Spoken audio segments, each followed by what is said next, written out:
I'd like to call the BESE board meeting to order. Good morning, everyone. Roll call, please. Dr. Bugby, not in attendance. Mr. Castile. Here. Dr. Davis. Here. Ms. Ellis. Here. Mr. Garvey. Here. Ms. Holloway. Here. Mr. Mellory. Here. Mr. Morris. Here. Ms. Orange Jones. Here. Mr. Rock. Here. Ms. Boucher. Here. You have a quorum. Thank you. Our invocation this morning will be led by Trinette Wallace, 2021 Public Interest Fellow from LaFouche Parish, and the pledge will be led by Bridget Berry, 2021 Public Interest Fellow, Point Coupee Parish. Please stand.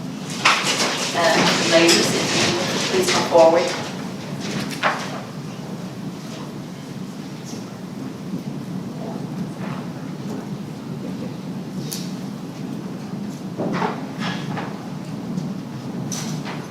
We come to you today asking for your guidance, wisdom, and the gift of knowledge as we begin this meeting. Help us engage in meaningful discussions and to build a culture of mutual discernment and respect.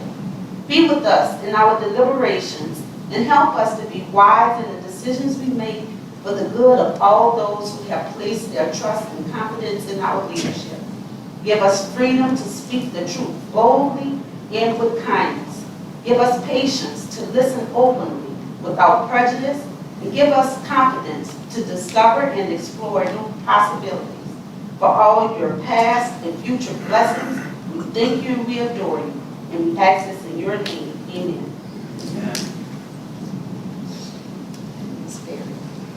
I pledge allegiance to the flag of the United States of America and to the republic for which it stands, one nation, under God, indivisible, with liberty and justice for all.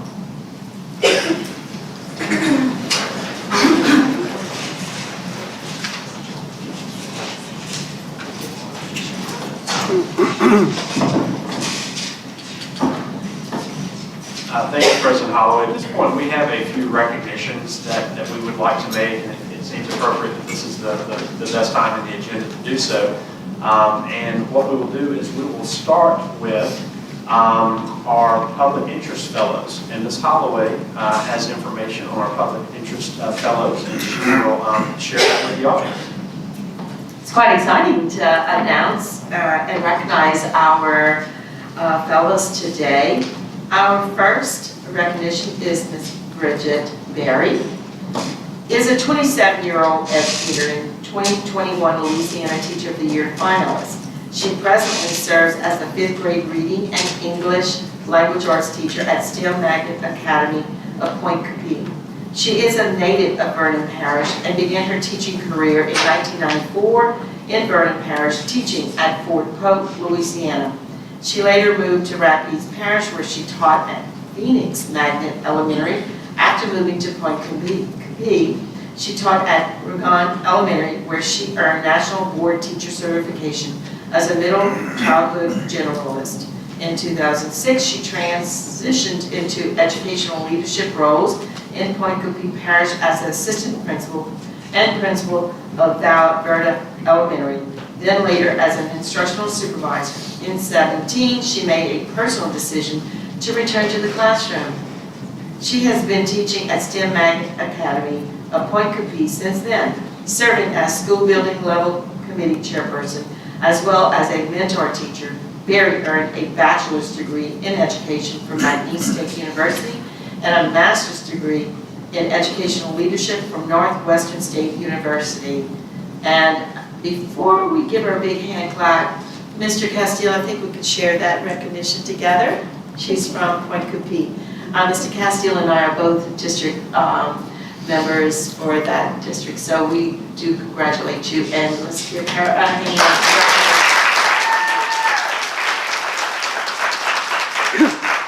Very proud of you. And I think there'll be pictures of her. I'm not sure, but let's move to our second fellow, and I am very proud to say that Trinette Wallace is from LaFouche Parish, where I reside, and also is part of my district, BESE District 3. And Trinette Wallace is a 15-year educator and 2021 Louisiana Middle School Teacher of the Year. She presently serves as a 6th grade ancient history teacher, but will be promoted to the master teacher position for the upcoming school year at West Thibodeau Middle in Lafourche Parish School District. She is the daughter of a 33-year veteran educator who was hired as the first Black administrator at a predominantly white school in Assumption Parish School District. Reared with a priority placed on education, Wallace excelled in academics. She received her bachelor's degree from Louisiana State University and a master's degree from Southern University. While working as a physical therapist technician, Wallace was asked to substitute teach. Although teaching was not an initial want, she fell in love with the profession the moment she entered the program. Subsequently, Wallace enrolled in Nicholls State University's Alternative Teacher Certification Program, ultimately obtaining 30 hours in educational leadership. In 2017, Wallace was selected as a Lafourche School District Curriculum Development Think Tank member for Social Studies, successfully implementing behavior strategies and responsive classroom techniques. She shares her expertise with all stakeholders. Wallace has served as a supervising teacher for Nicholls State University since 2014 and as an LDOE mentor teacher in 2018. And I'm so proud of you to represent us. Thank you, Trinette, for all that you do. We congratulate you.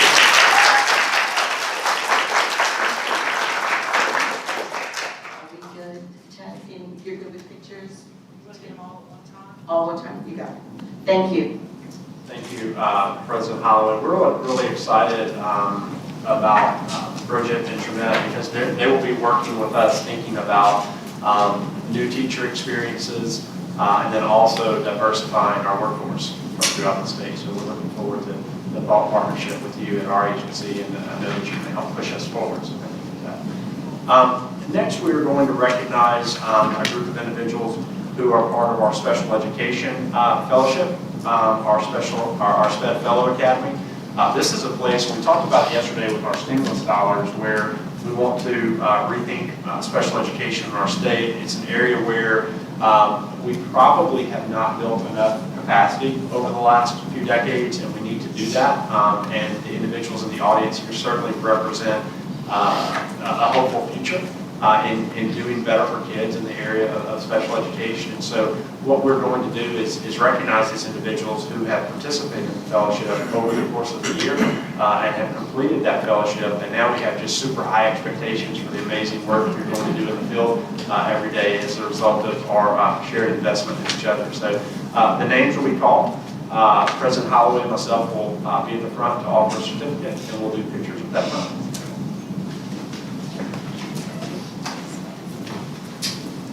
I'm sorry, Nikki, can you stand and let them know how they are to proceed? We welcome for your certificates. If you would please walk this way, we have a camera for our live stream and our transcripts. Excellent. Good morning, everybody. My name is Max Day. I am the Chief of Staff for the Office of Equity, Inclusion, and Opportunity. I serve under the leadership of Dr. Kelly Peterson, who you are all very familiar with. She could not be here today, but does send her regards. I want to give you just a little bit of background on the SPED Fellow Academy. The SPED Fellow Academy is a year-long comprehensive professional development program that seeks to take novice special education leaders and activate and empower them to solve real-world problems within the local system. We do this by, like I said, providing that professional development and then pairing them with mentor coaches. We have 4 mentor coaches that assisted with this year. That would be Jeremy Kurt of St. Bernard Parish, Emily Waterfield of KIPP New Orleans, Dr. Sheila Lockett of Caddo Parish, and Amanda Burham of First Line Schools. Please go ahead and give them a round of applause for this. Our SPED Fellows are here today to present their executive leadership presentations in which they are solving those real world problems. After they leave here, they will go work through those presentations with a panel of experts that we have brought in specifically for this. That includes Dr. Thomas Bohl of the University of New Orleans, Meredith Keaty Burke of the Public Consulting Group, Dr. K. Rowan Wilson of the University of Louisiana Lafayette, and Dr. Brian Beabout of the University of New Orleans, and Will Gordillo of Public Consulting Group. Please give them a hand as well. All right, and now to recognize our SPED fellows, we had two that unfortunately could not be with us today. That would be Alexia Vasilopoulos and Jess Taylor. But now, SPED fellows, if you guys would like to line up, we can go ahead and start.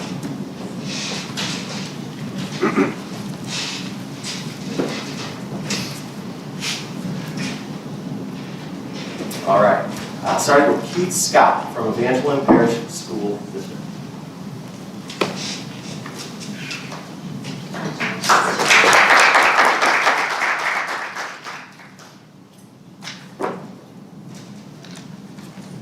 Next, we have Mary Riley from Bienville Parish District.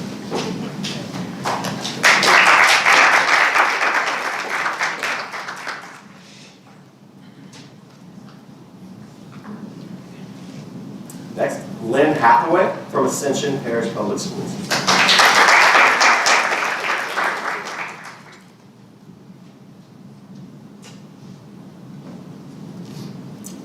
Angie Snubs, Bridgeland Parish Schools.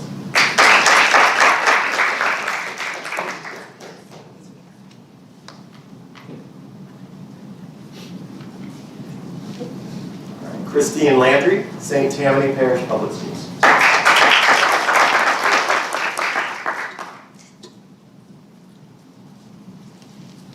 Emily Bruner, Young Audiences Charter School.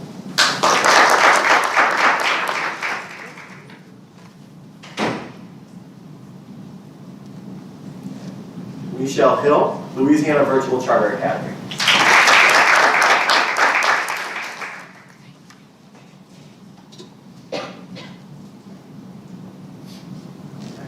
Pamela Moore, Iberville Parish School District.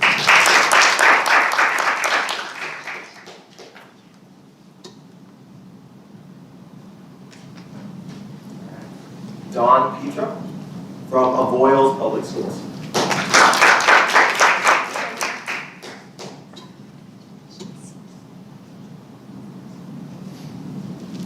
Barbara Mosley, Catahoula Public Schools.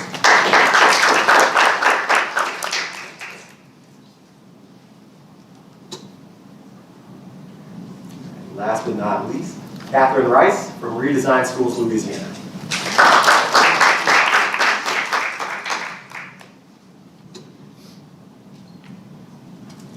And with that, I'd like to just say congratulations to our inaugural pilot cohort of SPED Fellows.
Such a great family.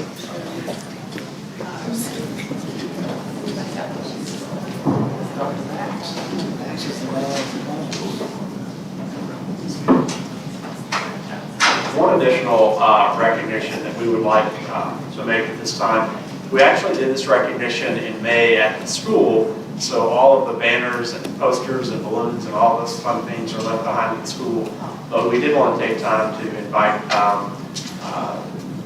them here today so that they could be recognized in front of the full board.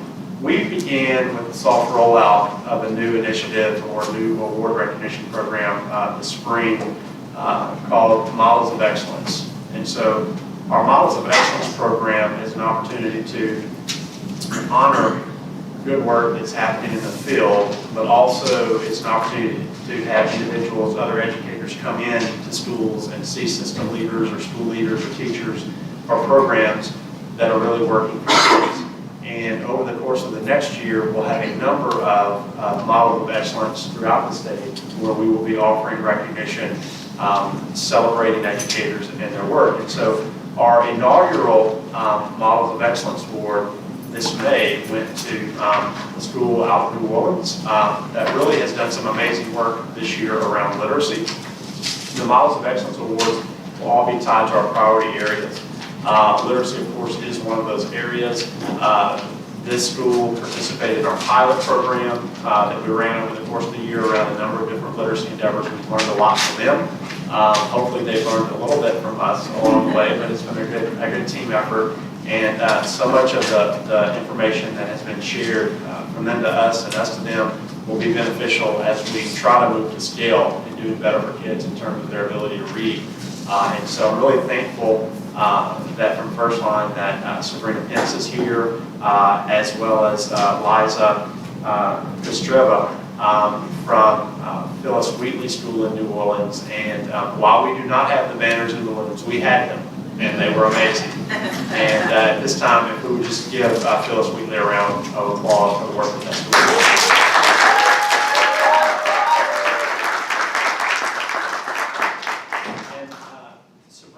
Before I let you go, I would like to just ask you to offer at the microphone, if you don't mind, just a few remarks around the literacy efforts at your school, the pilot, and how you intend to move forward from here, because I know we all have a ton of work to do.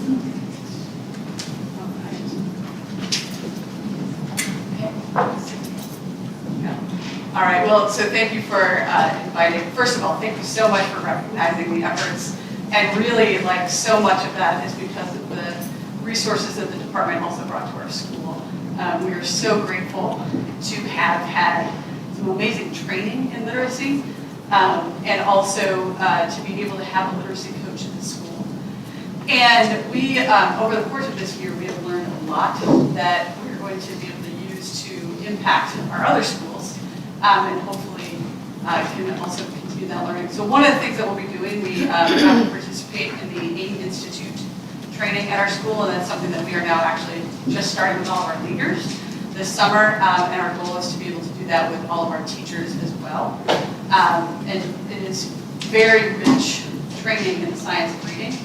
That has really helped our teachers kind of springboard their practice for all things literacy. We are also excited to be having literacy coaches in several of our schools, and that we have really learned that that process has been just really enriching for teachers to be going through training at the same time as working with a literacy coach, and everybody's doing the same thing at the same time. With that, we've been able to really focus on decoding and fluency. We have seen our fluency rates have just skyrocketed. We've had some grades that have, we had an overall 37% gain in fluency, which is kind of that bridge between phonics and comprehension. And we're just kind of really excited for what that next chapter looks like to spread it to all of our schools and then to kind of continue our work there. So just really grateful for all the support and excited for the next part. Thank you.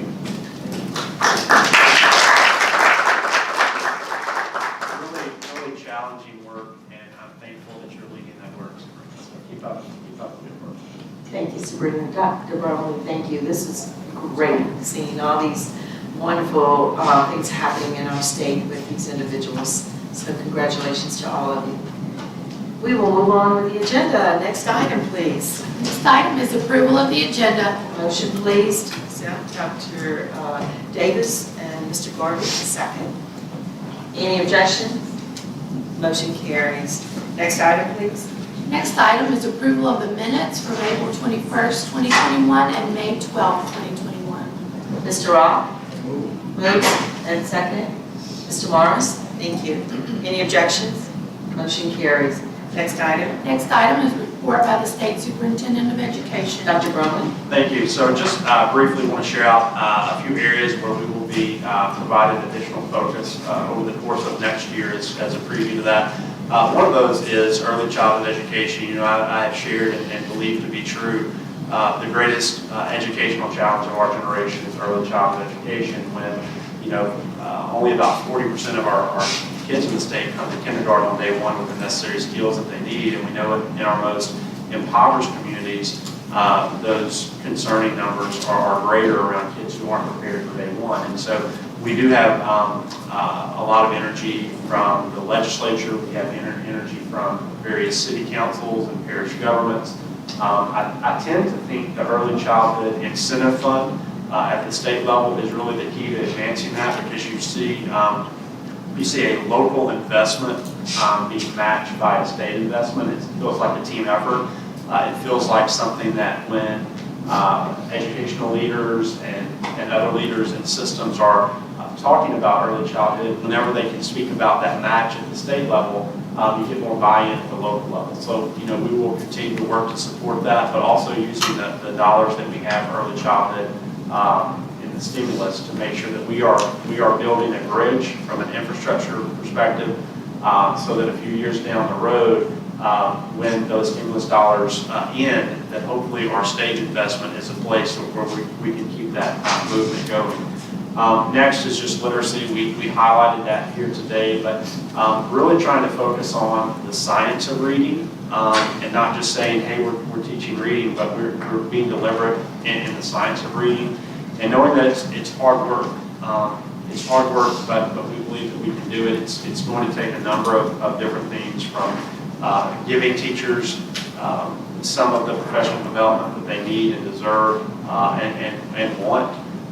Working with individuals like Commissioner Reed in higher ed to make sure that as teachers go through pre-service training, that they're ready to come out and understand how to deliver instruction when they leave those universities. Just giving kids access to books in classrooms, whether that's traditional books or e-books. The literacy indicator piece that we're working on, it doesn't just tell us where the kid is, but gives us information on how, from an instructional standpoint, we can work to deliver intervention or extension. And then supporting the 300 literacy coaches that you all funded most recently in our schools, and we have supports in place to support those individuals. And finally, that K2 accountability piece that we're all working on, I believe, all believe is an important component. The next piece is just the Fast Forward initiative. We have the 39 pathways that you heard in committee yesterday. You heard testimony about that this morning. We want to make sure that those systems and those system and school leaders are supported if they choose to early adopt, so that they're not alone in that, but they feel that we're there with them. You know, I think parallel research opportunities to learn alongside that, to see, you know, what is working, what is not working, what are areas for improvement. Next steps around potential additional pathways. We know that, for instance, we need more teachers in our state. And so there's an opportunity there potentially to develop future teachers. And so we want to be sensitive to that as well. And then the continued funding exploration for things like dual enrollment. So we'll be working from an advocacy standpoint on that. And then finally, school improvement team. So our former network team has morphed into a school improvement team. If you remember, those of you who have been in the education space in our state for a long time, we used to have educational service centers from throughout the state, and then that turned into network teams, and there were basically 5. And then as budget cuts happened, it was 4 and 3 and then 2. And so now we have roughly 20 field-facing employees that we are turning into our school support team. They are going to be working next year with systems. They will have signed MOUs with systems saying, these are the things that we'll provide from the state level. Here are the things we're asking you to provide from the local level. And we have about 26 systems throughout the state who have already indicated they want to be part of this process. It's just under 100 schools that our coaches will serve. And we're going to focus on basically 4 areas. 1, principal and teacher standards. The next thing being instructional leadership teams, so making sure the leadership teams at the schools better understand and appreciate how to drive academic achievement. The next is clustering and professional development for teachers. It's job embedded during the week. And then the last piece being the teacher pipeline piece of making sure that we're thinking about teacher leadership and incoming potential for new teachers to come into those schools.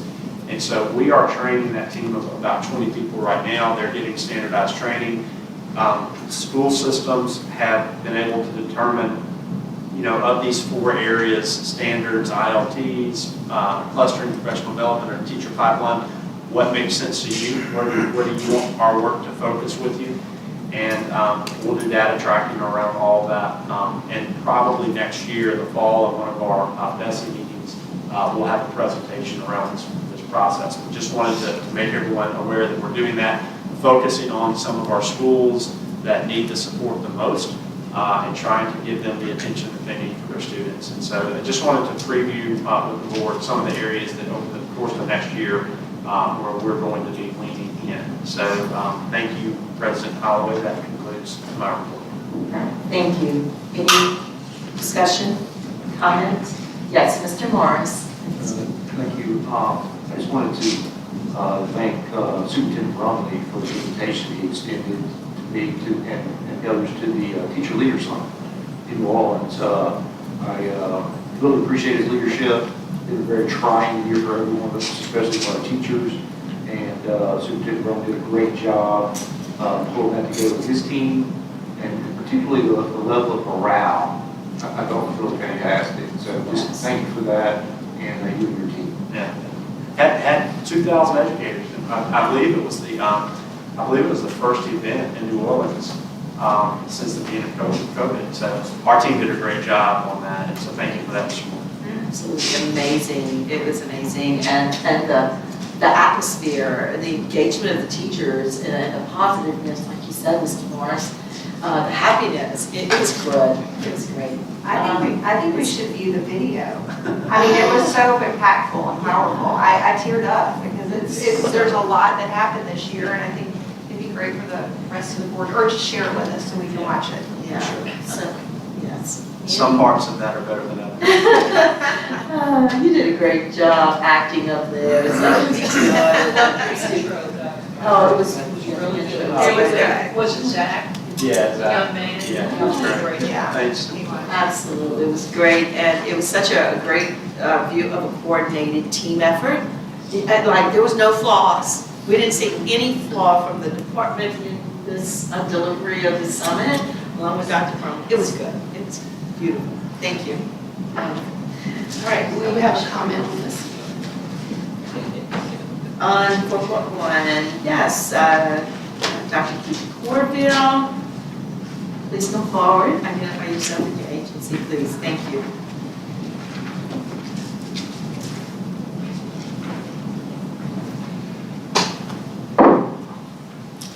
Hey everyone, Dr. Keith Corville, Executive Director of the Associated Professional Educators of Louisiana. And I just wanted to say a few things, because if there's one thing this year has taught us, it's just how precious our time together, our lives together are, and I don't want to hold back in appreciation and praise.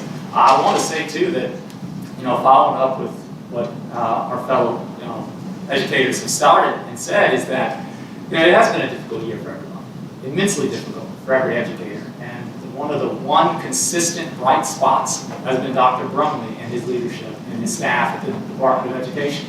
Not just a teacher leader, that's a great way to finish the year, but throughout the year, he's been there. His staff's been there. They've been in schools with educators, working with them, supporting them. And frankly, the level of care, of concern that the educators feel is responsible for that boost in morale, for their morale during these trying times. And I just wanted to state that explicitly, that that's what we're hearing from educators. And I know that Dr. Brumley is a good man, a very humble man. And I know this may be a little awkward, but I did want to get out here and get some praise to him. I also wanted to compliment him as well, because even though there are a lot of challenges, not just in COVID in terms of discussions and complexities and policies like accountability, every time that he's been in these discussions, he's shown a lot of care and a lot of thoughtfulness for these complexities and trying to bring people together and work with them. And that's kind of where I want to leave on the second point too, is that, a lot of us here in this room have been here through many years, almost a decade or even two. And I feel that it's real easy sometimes for us to get bogged down into real specifics of minutia, of different numbers, of different policies. And in reality, we really need to keep moving together and moving forward. The department's got a lot of great things that's coming out that I'm hearing about from educators, such as the Literacy Coach Initiative and other work in schools and principal fellowships. And y'all, I get these weekly emails, and I just love the list of links, events, and the opportunities for educators that are out there now. And bottom line is, there's so much more that unites us than divides us.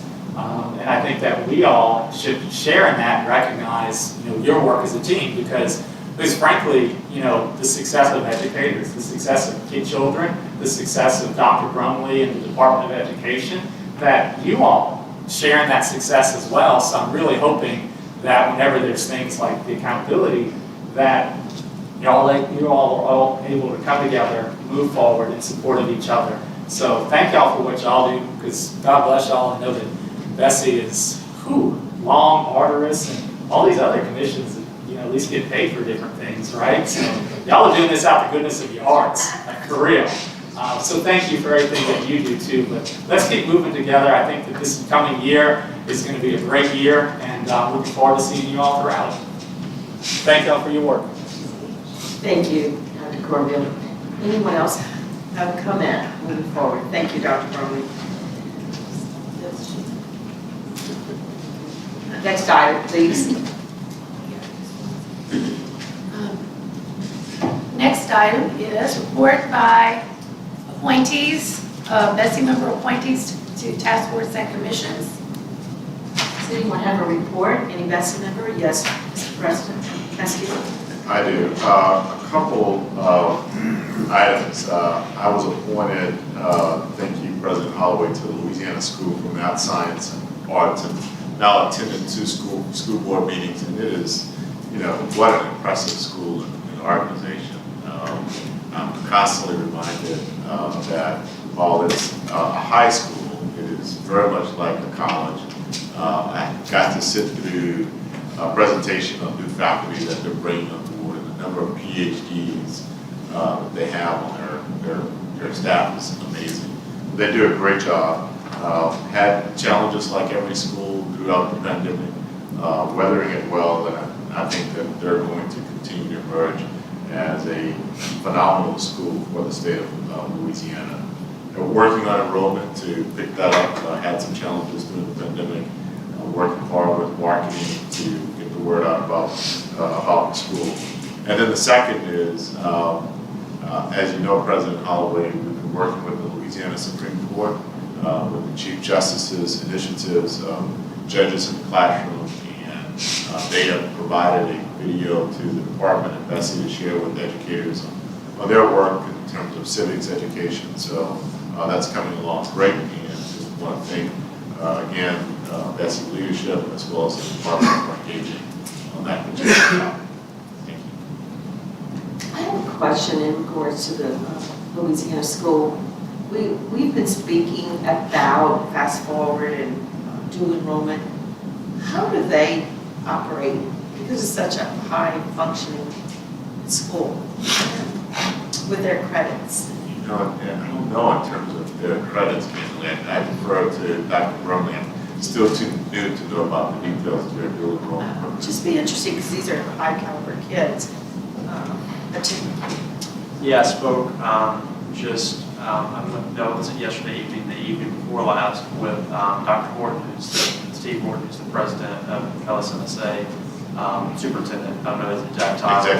Executive director. And just spoke about some of the exciting things that they have going.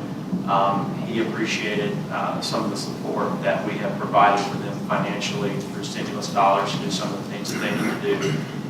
They do. They have a great faculty. They're pulling talent. Much of the talent is they're able to pull is because they're connected with Northwestern State. And so sometimes you may have even a husband and a wife kind of that are connected to the community in some particular way. So they have great talent. And their students are residents there. So they actually live there on the campus, and they come from throughout throughout the entire state, and they have the opportunity to participate in many of the same programs that students throughout the state do, but certainly things like dual enrollment in connection, being right here on Northwestern's campus. That's great. Good report. Yes, Mr. I couldn't pass this up. I was employed there for 12 years. Louisiana School is an awesome place. Those kids are extremely smart, but they were also kids, and so we had to leave that with the other side as well. But the professors were just awesome. They were, folks from all over the country, terminal degrees. As my colleague said, very much on college level. One of my responsibilities was that of ordering the textbooks and everything we used. Of course, that was at the college level, physics, chemistry, the whole deal. A lot of new enrollment when that came, those kids took courses at the university. They, of course, live on campus right now. They're in the process of new dormitories. They've done quite a bit of construction since I left. Because I've been off for quite a while.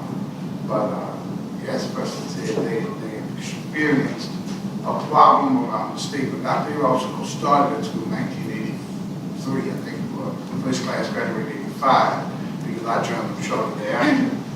There was not as much competition. But of course, our fellow schools around the country, around the state, improved their offering for gifted and talented kids. So it became more of a challenge to recruit those kids, although they go around the state now and recruit by former parents and all that kind of stuff, so do a lot of other things besides just going right into the school. Because in my day, I would assist the missionary and visit the school. And it's not hard to get in, but those doors close on them after a while because what they were doing was coming in and, of course, taking some of their grants by the students. But it's an awesome place, and those kids go all over the country, all over the world, and they really represent the state of Louisiana. Thank you for that report. Yes, anyone else? Mr. Marks. Thank you, Chairman. I attended the WASPIM quarterly meeting, commission quarterly meeting in New Orleans last month. It was hosted by NASA at the show facility, and led by Commissioner Reed and her team at Regents. We heard from each of 8 regional STEM directors throughout the state with regard to identifying those folks for the first time. And then each of them spoke uniquely about their region, plans forward for their regions. Additionally, I just got a note yesterday from Dr. Reed letting us know that Dr. Clint Coleman is going to be the new program administrator for WASPIM. Additionally, he will lead the cybersecurity initiative. Just a couple of points with Dr. Coleman. He comes to us from Fletcher Technical Community College, where he served as inaugural dean of STEM. In this role, he oversaw the management of the division of STEM, launched the Institute of Coastal Studies, provided direction of Bayou STEM outreach initiatives. He's also served as assistant professor at Nevada Community College, biological sciences disciplines. Prior to joining Regents, was a member of WASPIM Advisory Council. So we're really excited about where that group's at right now and where they're headed. I'm sorry, his name again? Dr. Clint Coleman. Okay, great report. Thank you. Anyone else? Yes, Ms. I attended the LEDA meeting, I believe it was last week, and there are some exciting partnerships going on between public broadcasting and the East Baton Rouge Parish Public School System with the new superintendent engaging with using the resources that LPB makes available and training teachers as well as parents in how to use those resources in an effort to promote literacy. And so hopefully we can get additional partnerships like that going throughout the state. Thank you. Anyone else? No other, no other comments? Thank you. We move forward to the next item. The next item is board committee reports. Academic Goals and Instructional Improvement Committee, Mr. Morris. Thank you. On behalf of the Academic Goals and Instructional Improvement Committee, I move to approve motions 1 through 19, move that motion 17 and 18 are notices of intent. Second. Motion, Ms. Ellis, thank you. Any discussion, any comments? Okay, we do have a comment card from Dr. Wendy Beaudoin. Good morning. Please identify yourself and the agency you're from.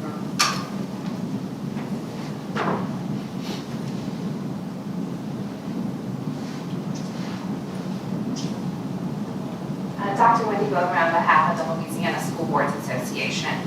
The Louisiana School Boards Association would like to thank BESE for its decision during the Academic Goals and Instructional Improvement Committee to defer movement on agenda items 3.5 and 5.2 relative to changes in school and district accountability. The board discussion and public comment at the committee meeting yesterday highlighted that while the Department of Education has done its due diligence in proposing these accountability changes, and that while consensus exists for some of the items, there remain outstanding concerns, perceptions, and questions about some of the items. The delay in action gives all stakeholders the opportunity to digest the wealth of information presented and craft positions on each proposal and effectively communicate those positions to this board. The school and district accountability system is a reflection of the values that the state places on student outcomes at each stage of secondary education. The calculations used to assign letter grades to schools and districts represents the statement of that value. It is imperative that as these discussions continue to move forward, we acknowledge that the calculation of letter grades, the calculations in the assignment of letter grades are based on policy in its existence at a given time. In other words, when the calculations change and schools and district performance may increase as a result, it is not accurate to deem that such an increase is a masking of performance of schools, just as it would not be accurate to demonstrate that that increase resulted from annual progress. It is simply a reflection of the policy in existence at that given time. If Louisiana is going to move forward with changes to accountability, it is important that these conversations consider debate outside of how schools will increase or decrease in their letter grade assignment or their index assignment. Because the reality is, if the proposed policies had existed earlier, the current scores would not have manifested or materialized in the same way that they exist now. Similarly, it is important to consider the timeline and the transition of policies so that changes in accountability and potential shifts in letter grades are both transparent and indicative of student outcomes in a given time frame. As many noted yesterday during public testimony, we are at a different time and space as a state than we were when the conversations about letter grades first arose. Louisiana is unique and has long been a leader in accountability. Now might be the time for change, but change requires a broad conversation. We should be asking ourselves if a single letter grade remains the best method of communicating student performance. We should be asking ourselves if we are equally valuing both college and career readiness expectations in all aspects of the accountability system. And we should be asking ourselves if our accountability system is equitable for all students, schools, and districts. As these discussions continue, we hope that each interested stakeholder continues to ask questions, to think outside of the box, and to seriously consider the unintended consequences of every element proposed for accountability. The LSBA remains committed to advocating on behalf of an accountability system that is bold, but that also ensures continuity, alignment, and equity. We look forward to productive discussions in August at the BESE meeting, and we are available as a resource on this topic. We thank you for your time. Thank you. Any opposition to the motion? Motion carried. Next item, please. Next item is Administration and Finance Committee. Ms. Bochet. On behalf of the Administration and Finance Committee, I move to approve motions 1 through 42. Second. Mr. Rock, thank you. Any questions? I also recusal. Perfect. Yes, Ms. Ellis. Recusal for motion 22, motion 36, and motion 40. I have a recusal for motion 5 and motion 39. Motion 30, 32, 36. Any others? Any objection? Motion carries. Next item. Next item, Educator Effectiveness Committee, Mr. Rock. On behalf of the Educator Effectiveness Committee, I move to approve motions 1 through 8. Thank you. Second on this, Mr. Melvin, or second? Thank you. Any second? Mr. Melvin. We got you. Any I questions? oppose Any- motion 6. Mr. Morris? I also oppose motion 6. Any other questions? All right, any objection? Motion carries.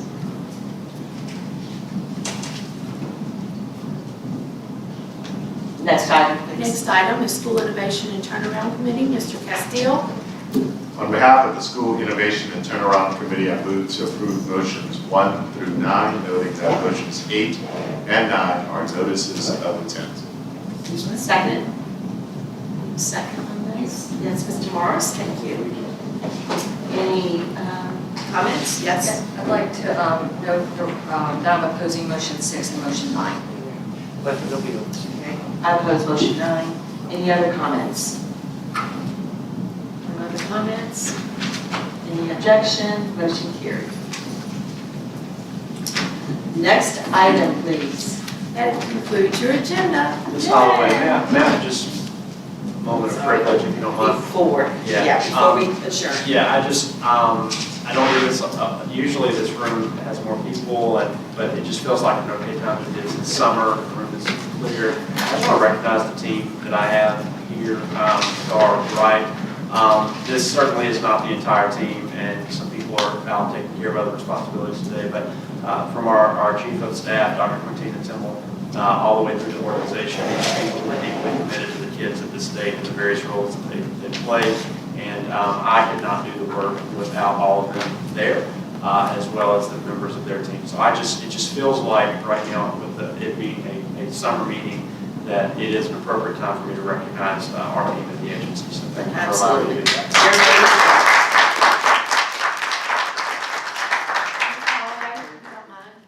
I would like to thank them as well and my team for all the help with meetings and things like that. And I really appreciate Dr. Brumley's presence in the building as well as his staff. It's a bright spot and it's very easily accessible, and that really assists our work. That's great. Thank you for the collaboration. All right, it's adjourned. Thank you. We'll see you again in August.